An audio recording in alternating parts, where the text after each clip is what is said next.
Assalamualaikum warahmatullahi wabarakatuh. Nah, apa kabar teman-teman semua? Ketemu lagi dengan Ustazah Cynthia untuk pelajaran IPA. Nah, teman-teman, di pertemuan ketiga kali ini kita akan membahas tentang energi alternatif. Kalau misalkan videonya agak lama, mohon maaf ya, soalnya nanti Ustazah juga akan memperkenalkan beberapa pembangkit listrik yang ada di Indonesia pada teman-teman semua. Disimak ya. Dan jangan lupa untuk tulis nama lengkap dan kelas di kolom komentar, atau kalau ada yang ditanyakan juga sekalian boleh dituliskan di kolom komentar ya. Nah, baik teman-teman, energi alternatif adalah energi pengganti bahan bakar fosil. Nah, umumnya energi ini tidak mencemari lingkungan karena tidak menghasilkan zat-zat berbahaya. Jadi, energi alternatif ini muncul karena kita kekurangan bahan bakar yang biasa kita pakai itu dari bahan bakar fosil ya kan. Nah, jadi karena kita tuh mau kehabisan bahan bakar fosil, kita harus berpikir bahan bakar apa lagi atau bahan apa yang bisa kita pakai untuk menghasilkan energi. Nah, contoh energi alternatif itu adalah air, angin, matahari, panas bumi, biomasa, dan nuklir. Intinya, energi alternatif itu adalah energi yang tidak akan habis ya teman-teman, walaupun kita pakai terus-menerus. Jadi agak mirip dengan energi terbarukan. Kita bahas satu persatu mengenai energi alternatif yang digunakan di Indonesia. Nah, umumnya energi alternatif yang dipakai di Indonesia itu untuk menghasilkan listrik ya teman-teman, belum secara luas digunakan sebagai bahan bakar kendaraan atau misalkan bahan bakar mesin ya, seperti itu. Jadi baru hanya terbatas untuk menghasilkan listrik. Baik, yang pertama adalah air. Teman-teman, air dapat kita manfaatkan untuk berbagai hal kan ya. Nah, air terjun, bendungan, terus ombak di laut bisa kita manfaatkan untuk menghasilkan listrik di PLTA atau pembangkit listrik tenaga air. Nah, di Jawa Barat sendiri itu ada 3 PLTA besar yang menopang atau yang mensuplai listrik masyarakat Jawa Barat, yaitu ada PLTA Saguling, PLTA Cirata, dan PLTA Jatiluhur. Nah, ketiga PLTA ini menghemat BBM setara dengan 1,3 juta ton per tahun, atau kita bisa menghemat uang sebesar 15 triliun per tahun. Gimana sih air itu bisa menghasilkan listrik ya? Jadi air yang ada di dalam waduk atau bendungan ini nanti akan menggerakkan yang namanya turbin ya. Air yang tadi tuh yang kayak air terjun, gaya jatuh airnya itu nanti akan memutar turbin. Kemudian turbin nanti akan memutar generator ya. Nah, generator ini yang akan membangkitkan timbulnya arus listrik.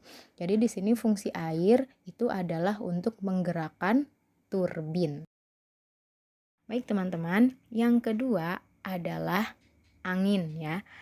Energi gerak dari angin ini dimanfaatkan untuk menggerakkan kincir pada pembangkit listrik tenaga angin, atau di Indonesia itu disebut dengan pembangkit listrik tenaga bayu, PLTB.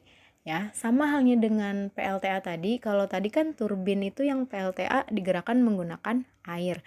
Nah, kalau di PLTB, pembangkit listrik tenaga bayu, turbinnya itu digerakkan oleh angin. Untuk PLTB sendiri di Indonesia ini belum lama ya, baru didirikan PLTB pertama yang beroperasi di Indonesia. Itu ada di Sidrap di Sulawesi Selatan. Nah, PLTB ini memiliki 30 kincir angin dengan masing-masing tinggi kincir itu adalah 80 meter dan baling-balingnya itu panjangnya 57 meter. Yang ketiga adalah matahari atau surya ya. Nah, energi matahari atau energi surya ini adalah energi yang tidak akan ada habisnya ya teman-teman, kecuali nanti kalau kiamat. Nah, energi matahari ini ditangkap oleh panel surya atau solar cell untuk selanjutnya energinya itu diubah menjadi energi listrik di pembangkit listrik tenaga surya. Salah satu pembangkit listrik tenaga surya terbesar di Indonesia ada di Nusa Tenggara Timur, teman-teman, yang berlokasi di Dusun Bajanake, Desa Olpuah, Kupang. Nah, panel surya ini membentang di atas lahan seluas 7,5 hektar. Dengan satu modul solar cell bisa menghasilkan listrik sekitar 230 watt. Selanjutnya ada energi panas bumi atau biasa disebut dengan energi geotermal. Nah, energi panas bumi ini berasal dari batuan panas dan sumber air panas bumi di pegunungan. Nah, yang digunakan untuk menghasilkan listrik ini adalah uapnya, teman-teman. Jadi uapnya ini digunakan untuk memutar turbin. Ya, kalau tadi kan air atau angin yang menggerakkan turbin. Nah, kalau sekarang ini adalah uap ya. Nah, ada 13 pembangkit listrik tenaga panas bumi yang ada di Indonesia. Nah, kalau untuk di Pulau Jawa sendiri itu ada PLTPB Darajat, ada PLTPB Kamojang, dan PLTPB Dieng. Sekarang kita membahas tentang biomasa ya. Energi biomasa ini merupakan energi yang dihasilkan dari bahan organik. Nah, seperti kotoran hewan dan limbah pertanian. Sisa tanaman seperti jagung, kedelai, jarak, jerami, bambu juga bisa ya. Nah, yang dihasilkan dari kotoran hewan dan limbah pertanian ini adalah gas. Jadi yang kita pakai itu adalah gas dari si kotoran dan limbah pertanian itu yang kemudian dipakai untuk pembakaran. Nah, kemudian uap dari pembakarannya dipakai untuk memutar turbin. Jadi yang dipakai itu adalah uap pembakaran dari kotoran hewan dan limbah pertanian. Di Indonesia sendiri, PLTBM atau pembangkit listrik tenaga biomasa ini ada di Pulau Siberut. Nah, dulunya ini di Pulau Siberut itu dipakai pembangkit listrik tenaga diesel. Nah, kalau diesel kan dia pakai bahan bakar minyak ya, teman-teman. Nah, diubah jadi pembangkit listrik tenaga biomasa. Nah, biomasa yang dipakai itu adalah bambu ya. Sisa-sisa bambu. Nah, walaupun demikian, si PLTBM ini belum terlalu besar ya, teman-teman. Dayanya hanya mampu untuk menerangi 3 desa di Pulau Siberut, Kepulauan Mentawai. Baik, teman-teman, yang terakhir adalah nuklir. Nah, bahan bakar untuk pembangkit listrik tenaga nuklir atau PLTN adalah uranium.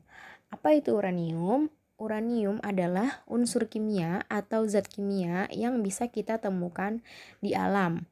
Nah, sejumlah kecil uranium ini bisa menghasilkan energi untuk beribu-ribu tahun. Nuklir juga tidak menghasilkan polusi udara.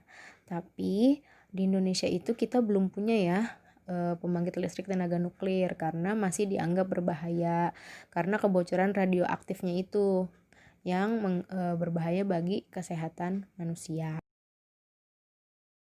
Hal di negara-negara maju seperti Jepang ya, teman-teman, itu dia punya banyak sekali pembangkit listrik tenaga nuklir. Tapi untuk di Indonesia sendiri, menurut peneliti dari Universitas Indonesia, Indonesia itu tidak akan memiliki PLTN untuk beberapa puluh tahun ke depan. Kenapa? Karena terdapat banyak resiko dalam penerapan teknologi nuklir ya, dari bidang persenjataan, pertanian, kesehatan, maupun kelistrikannya. Karena teknologi kita itu belum terlalu mumpuni, belum terlalu mampu untuk menyediakan si pembangkit listrik tenaga nuklir. Nah, kalau dari bidang persenjataan ini beresiko ledakan. Nah, kalau dari pertanian dan kesehatannya beresiko pada limbah. dan dari energi listriknya itu beresiko kecelakaan. Selain itu, Indonesia itu merupakan daerah rawan gempa, sehingga menghadirkan ancaman bencana alam yang tidak bisa diprediksi, dan itu bisa membahayakan instalasi pembangkit listrik tenaga nuklir. Makanya di Indonesia belum ada pembangkit listrik tenaga nuklir.